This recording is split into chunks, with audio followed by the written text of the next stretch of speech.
the show, now it's time to smell fly. You don't need to ask me the reason why. Just spray on the cologne that you like to buy and listen to your #1 fragrance guy. Go heavy on the sprays and you'll thank me later. You'll be hot with the ladies like a radiator. I'm smelling like a boss and I don't give a toss. I got Armani and Versace, so welcome to the party. I put my fingers in my ears when I deal with every hater. Then I dish up my reply like a restaurant waiter. 1, 2, 3 o'clock, 4 o'clock rock. You can smell me coming from around the block. My hair is vacating the top of my head, so I compensate by smelling like a king instead.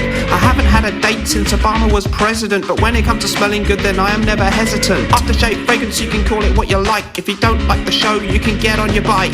Put that in your pipe and smoke it.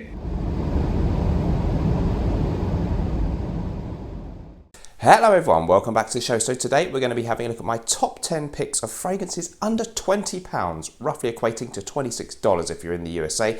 That are just fantastic value fragrances for, not just quite affordable, but really, really cheap fragrances. Let's get stuck into it. Let me know in the comments your favorite fragrances that cost less than that amount. Here we go. Okay, first one in the list, which is in no particular order, by the way, is CK1 Shock from Calvin Klein. So a flanker to the famous original CK1. Loads of flankers to that one. Got some on today, actually. It's a really incredible kind of juicy, fruity, oriental type fragrance, which is kind of just a fancy term for sweet fragrances in general. This one has a strange kind of theme going on with the graffiti. I'm not sure I love the packaging. It's really, really affordable. Easy to get this under £20 and maybe even way, way lower than that if you really shop around. There's one of the weird things in it is called an energy drink accord. You've got these energy drinks now like Monster and all this Relentless. I don't really like those very much, and I can't imagine that an energy drinks, from what I know, from the few times I've smelled them, I don't think, or tasted them, I don't think the smell is that appealing to me. However, something about whatever they did here really works. There's a bit of tonka bean in this one, almost a bit of a kind of a sweet tobacco vibe, and a very, very pleasant overall aura. Kind of a modern, youthful scent in a way, not one of my classic type fragrances, but really, really appealing, good performing, and just lovely, different, happy kind of smelling stuff. Great for the colder weather when you need a bit of sweetness.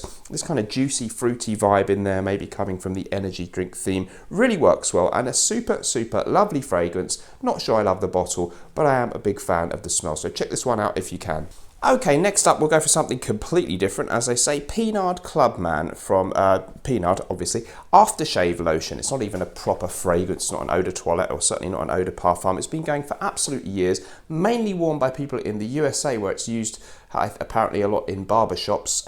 Fantastic barbershop type fougere fragrance. It's kind of soapy, it's actually rather powdery, and a little bit floral and spicy all at the same time. Many people say that it's actually similar in smell to Penhaligon's Sartorial, or rather that's similar to it, which came along many, many years later, and that would cost you a heck of a lot more money. You can actually pick this one up on Executive Shaving in the UK, and it's I think £18 or something around about there for 370 mils, even bigger bottle than this one. They've also got a code which they've given me, so if you're in the EU or the UK, their fragrances, of which there are many great affordable ones on the site there, will ship to you, and the code is Smelly10, which gives you an extra 10% off. Anyway, wherever you are in the world, you can probably pick up a bottle of PINAUD CLUBMAN aftershave. It's a total classic, gentlemanly scent.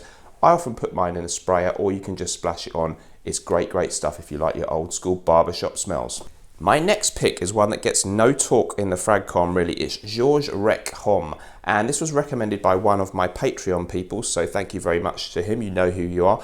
If you want to go and check out my Patreon page, you get an extra video every week, just $2 a month. Check out the link in the description.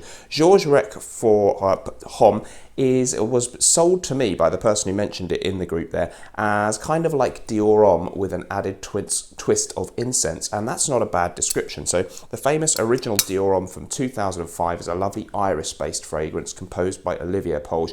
Really, really beautiful kind of waxy lipstick-esque iris thing in that one that is the definitive feature. This has that accord, which has been used in many other fragrances since, to great effects, many other men's fragrances, and it also has this ambery, spicy incense thing. So it's not mega similar to Dior Homme. It's got quite a lot that's different about it, but it really works. The mixture of that nice, you definitely will notice that Dior Homme-esque iris thing with amber, kind of a benzoin, which is a sort of sweet resinous thing, a little bit like vanilla, and this kind of incensey kind of vibe as well. Of course, incense can be many different flavors, many different things, but it's got that kind of vibe about it. So really, really grown up, classy stuff.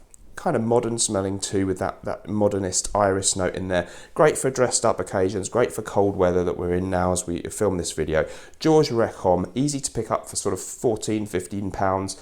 Nice bottle design too. Great house that I'd never heard of. Might check out for some more from these guys now. Okie dokie, next for a perennial classic. Sorry for the cliche, but I couldn't really leave out NAUTICA VOYAGE, the classic soapy clean fresh aquatic fragrance from the house of NAUTICA. Loads of flankers to this one, but many people think this is still the best. Easy to pick up for under £20 for your 100ml. I get good performance out of my modern version. People talk about reformulations. Great alternative to things like Versace Pour Homme or even Chanel Allure Homme Sport. Kind of a sporty, fresh, aquatic vibe in keeping with how the water looks or the liquid in there. Some people mention an apple note. Also, some people mention a cucumber thing. I'm never that keen on the idea of a cucumber note being prominent in a fragrance, and it's certainly not prominent enough in this one to put me off. But it's a very, very fresh, clean, very safe, but kind of high quality smelling to my nose. I like the smell that I get out of this one. I must admit I've kind of sprayed it on the bed sheets and even used it as a room spray here or there, but it would be a really, really beautiful, safe work scent all year round. Amazing prices, decent performance. What's not to love about NAUTICA VOYAGE? Okay, let's go for another old school one this time. This is ZINO Davidoff, 1986 release, perfumer Michel Almarac, who also went on to do the famous, what's it called, Gucci Pour Homme, the one with the kind of dark brown coloured juice. Very hard to find, discontinued nowadays. This was also a really great release, so 1986, and very much still in production. It's a classic kind of fragrance in a way, but it's actually kind of a spicy oriental scent, as well as having some old school, maybe slightly stereotypical 80s vibes too. One of the main things I pick up on this one is patchouli, and there's also a certain sweetness and spiciness about it. So a really nice one for kind of, you know, dressed up in a suit jacket type of situation. Bit of an old school vibe, but not mega dated. Funnily, some people actually compared my fragrance from Norton & Wilson Gravitas Pour Homme to this one, and I do see a passing similarity in that there's this very noticeable patchouli and a certain spiciness and sweetness in the base. Really, really good if you like a classic vibe, but not a sort of stereotypical Koros smell from the 80s, and not a piney Drakkar Noir type smell. Bit different. Really, really nice stuff. Check out Drakkar Noir if you like your golden oldies.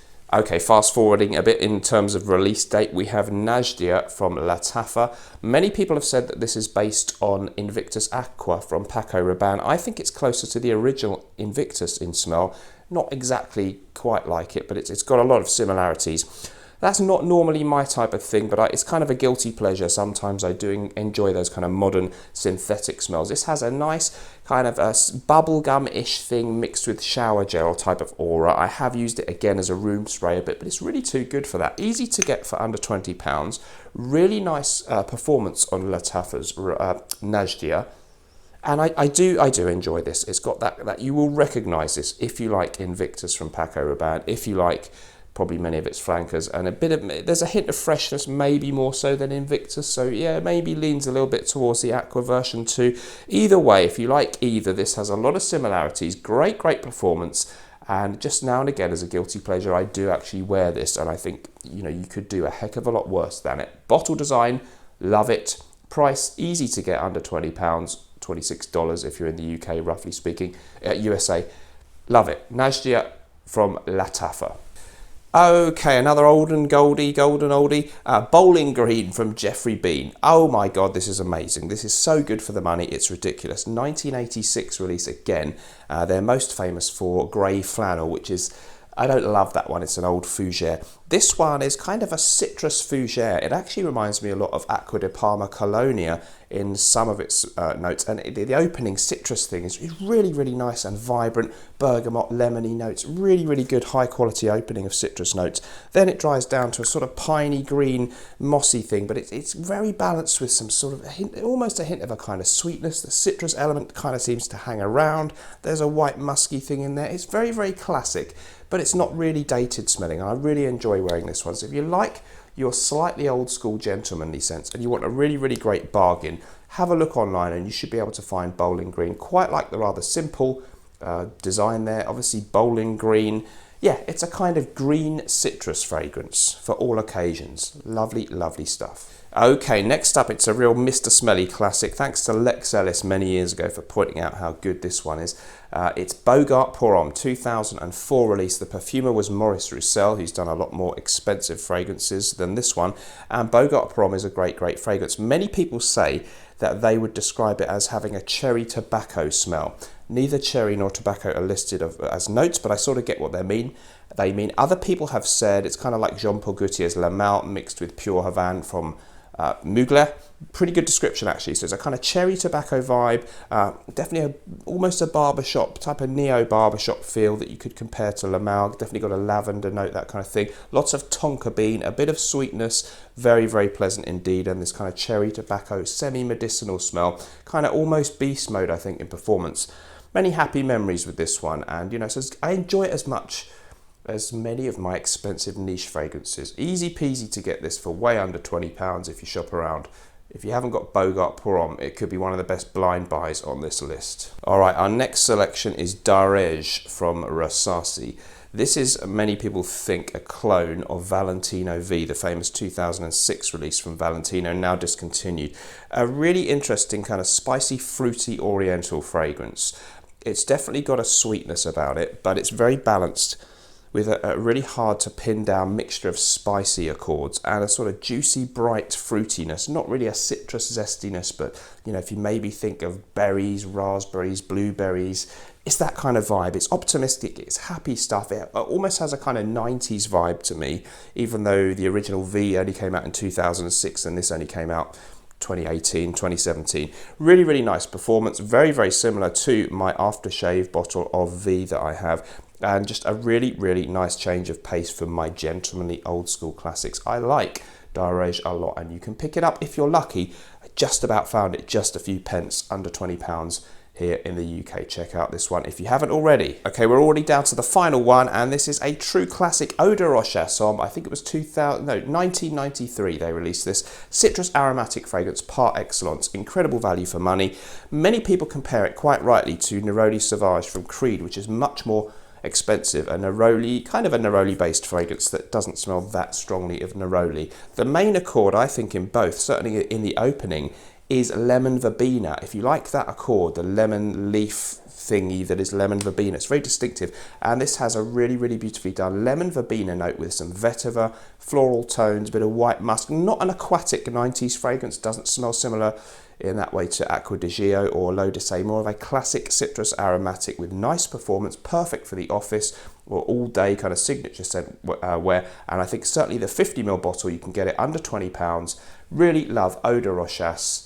And if you like the kind of fragrances I'm often keen on, the citrusy classic type stuff, I think you won't be disappointed with this choice. So guys, thank you ever so much for watching. Let me know in the comments down below which great fragrances under £20 or about $26 I may have missed out, and what you thought of the video. Remember also, whatever you're doing in life, let's project.